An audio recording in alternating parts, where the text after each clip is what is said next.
What's the cold open this time?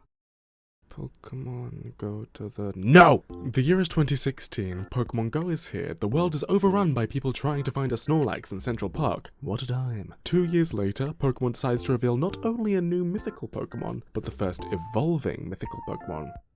Through your phone. And it wasn't controversial at all. Meltan and Melmetal. Well, look what we have here. Some of the most debated over mythical Pokemon we've ever gotten. Are they from Alola, Kanto, or Galar? Are they really mythical Pokemon? Why are you so small? These little guys have caused a lot of fuss since they first came out, and this big guy will get to you. Currently, the only way anyone can get their hands on a Meltan is through Pokemon Go, while Melmetal has been available by connecting Go to Pokemon Home. And to TLDR their lore, if you need me to summarize this, I think there are other discussions we should be having. Meltan burrow themselves throughout the world in colonies, eating and dissolving into metal, and presumably, for self-defense, they can combine to evolve into a Melmetal. There are some legends of how a blast from a giant Melmetal can destroy their opponents in an instant. Not really lore, but good to know, I guess. Game Freak's push with these slobber blobs has been very bad. While Pokemon Go fans can enjoy something relatively exclusive, does that exclusivity really matter when you're not exactly given a reason to care about Meltan or Melmetal otherwise? You get some quests that give you milquetoast flavor text, but for a lot of people that's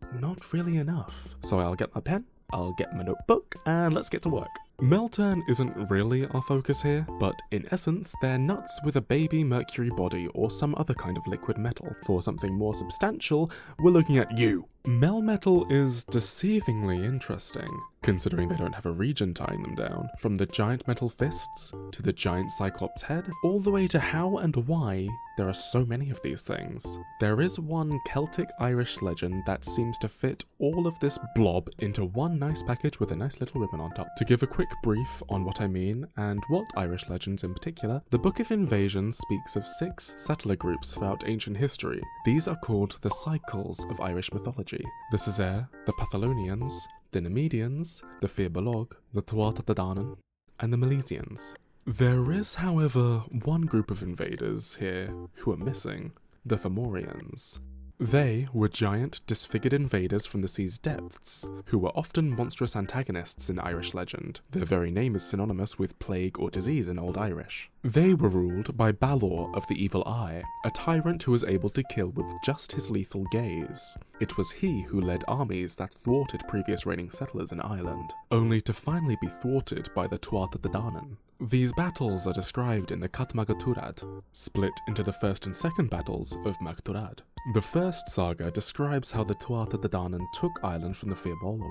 They were led by the King Nuada, who after failed negotiations fought with the Firbolg warrior Sreng, who sliced the king's right arm clean. The two tribes came to a truce, and Diankiat, god of physicians, gave Nuada a new hand made of silver, now going by the title of Nuada Argdlov, Nuada of the Silver Hand. Anyway, back to the uglies. In the second battle, the Tuatha De Danann fell to the oppression of the Fomorian invaders, as King Nuada had been overruled due to his injury by a child born from both Tuatha De Danann and Fomorian parents, Bress. As a king, Bress was unfair, treating the people of Ireland cruelly. Through a frankly soap opera amount of drama and shenanigans, Nuada regains the throne, causing Bress to fall back into the Fomorians, seeking aid from his father, Elata, who refuses, and Balor, who offers not only his armies, but full-fledged war. As the Tuatha prepare, a swordsman named Lug came to the royal court, impressing Nuada with his swordsmanship so much that he's given command during the battle. When the day comes, Nuada is killed by Balor, avenged by Lug, who just so happens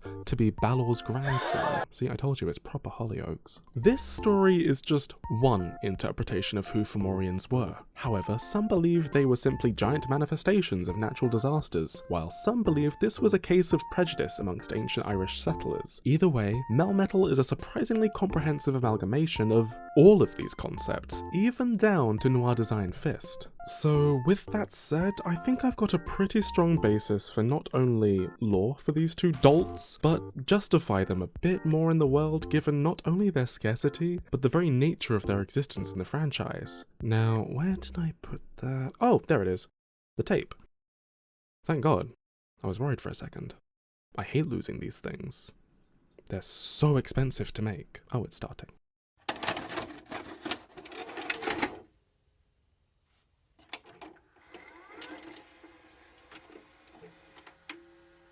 From forests near and far, you may hear chirps from legions of silver cherubs.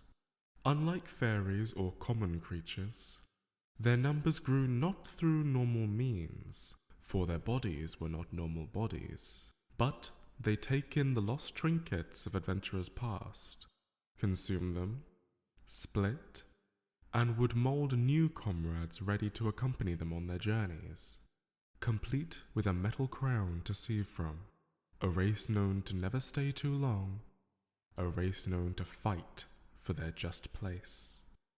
In the autumn breeze as burnt leaves fall, one such tribe had arrived from afar, adorning their small metal crowns, carrying their liquid metal bodies. They travelled through the thicks of the forest floor.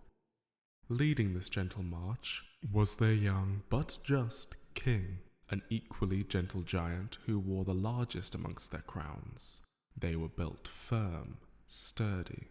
To make this place their home, it was the Golden King's duty to reach agreements with the animals they would wish to call neighbors. The cherubs would sink into the ground, explore the minerals beneath, allowing for their invasions to be gentle and without war. For the more aggressive natives, though, who preached prejudice against their numbers, the Golden King bore their iron fists and gazed from their eye a glare known to leave none in its wake. As night came and agreements were made, this tribe of silver burrowed themselves beneath the leaves. With time, the cherubs had truly made this wood their home. The silver children collected trinkets on the backs of the animals they called neighbors, and from these trinkets, they grew stronger and more joined their company. The silver worked alongside the animals to burrow deeper, providing not only stronger homes for themselves, but their neighbors. One cherub sat alone atop a rock, gazing at the moon. They saw the skies and drew wishes between the stars, a child of aspiration, one who saw not only a brighter yet challenging future for themselves, but for their whole tribe. They saw in the sky the crown they should one day hope to seize, one that was large and strong. The lone cherub appeared before the king's royal court the new day. They spoke of lofty ideals, more land and food for the young, more reverence for the band they called their country. The court cheered, chirping and sparking their metal bodies together. The Golden King, curious, questioned the cherub. "And how wouldst thou create community with the non-silver?"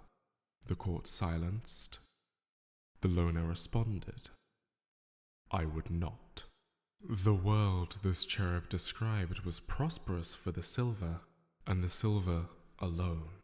They spoke of violence, proposing that the king's iron fists were made to seek power, not deliberate on it. They spoke of slaughter against innocent denizens. The court of cherubs mumbled between themselves, "We are not a violent people. The king has never killed for such growth." Heretic! The king gazed into the sky, a shockwave of electric blue. The court held their words. The aspirant lone cherub stood small, steady with their stance, still.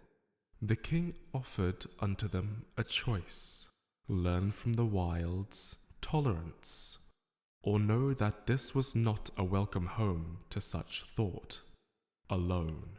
These were not the king's wishes, but the people's outrage was the first in a long time. The peace the king had made could not be allowed to be at risk to such thoughts. The cherub chose to leave. By the time the orange sky came, the lone cherub took itself far from the forest. The others threw vitriol and abuse as they left, but the king sent 2 advisors to follow them in tow. They recognized that the results that child dreamt of were not new or original thoughts. These were concerns that his people had had for many years, natural for migrants who live out of community and cooperation. But this was the first the king had seen the potential of war amongst their numbers. A potential that must not come to pass. As murmurs of the conflict finally began to settle, the Golden King would hear ruminations of upset from foreign skies, that on the next night, a storm should raze the land, and a price was to be paid. And so the day came, with black clouds taking the sky. A rusted, molten creature who had become lost to the wilds took this opportunity to seek not revenge, but what they knew to be their rightful place. They mustered all of their strength to gather scraps from their debris burrow and grew to the size of a giant. Bearing a scarred, rusted crown, was a lone, peerless king. The rusted king swung their fists against the ground, vaulting them fast towards where their enemies laid their beds. However, the forest was protected. A dome of silver surrounding, welcomed only by the Golden King. Welcome home, child. The rusted king's artificial body shone as perfect as it had ever shone, but the crown upon their head corroded, sick. The Golden King offered their finest healers in kind, but the rusted tyrant took no care, swung their fists, drawing the first spill of silver. Self-defense enacted. The Golden King solemnly took arms against this lost child. With each strike, the skies above roared a tumultuous thunder. The forest protected only by the silver's shield. With each crack in the shield, the young took their place with the Golden King, becoming one with them, helping them grow and grow and grow. With the blows of the rusted tyrant at a steady pace, blunt and rough, the Golden King had grown to the size of a titan and equally grown tired of patience.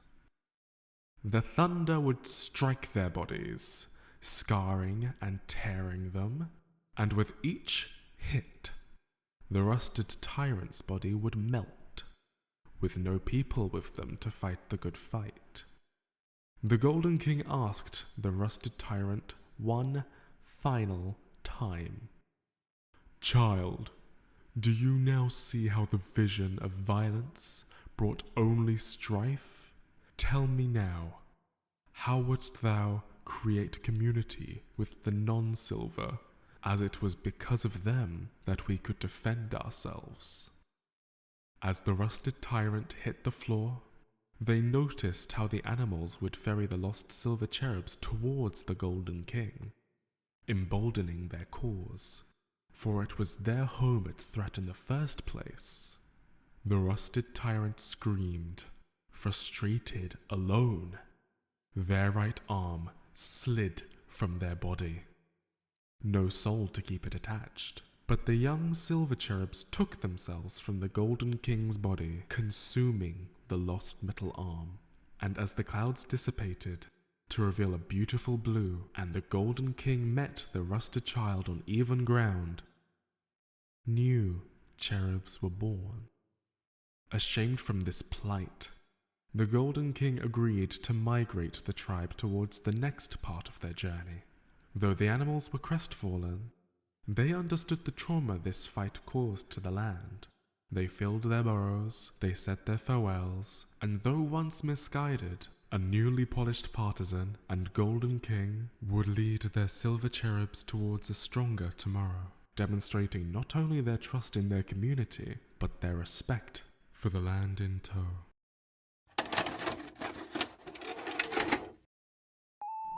Hi!